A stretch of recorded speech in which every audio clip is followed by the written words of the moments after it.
चिलिकारे भांगुछि BJP बल। आसंताकाली निर्वाचन सकाळ 6 घटिका समय मतदान करेंगे भोटर माने। खोर्धा जिला चिलिका निर्वाचन मंडलीर बीजेपी और बीजेडी मध्य चली कड्डा टक्कर। चिलिका निर्वाचन मंडलीर बाणपुर ठारे भारतीय जनता पार्टी दलर नेता मंत्री को डाके आनी भोट बैंक बढ़ाइबा पई बीजेपी चेष्टा करुछि।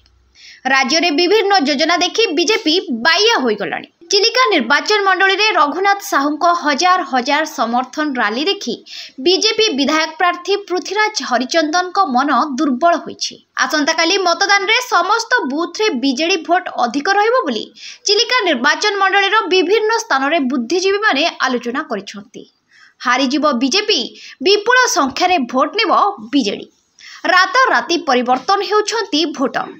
बीजेपी छाड़ी बीजेडी रे मिसुछंती। चिलिका विधानसभा प्रार्थी रघुनाथ साहू और पृथ्वीराज हरिचंदन को घमाघट लड़ाई भितर अधिक समर्थन मिलुछि बीजेडी विधायक प्रार्थी रघुनाथ साहू को। राज्य सरकार नवीन पट्टनायक को विभिन्न योजना को नहीं महिला को समर्थन भोट बैंक अधिक होइछि। चिलिका निर्वाचन मंडली रे दम देखाइबे रघुनाथ साहू और तांको कर्मी माने।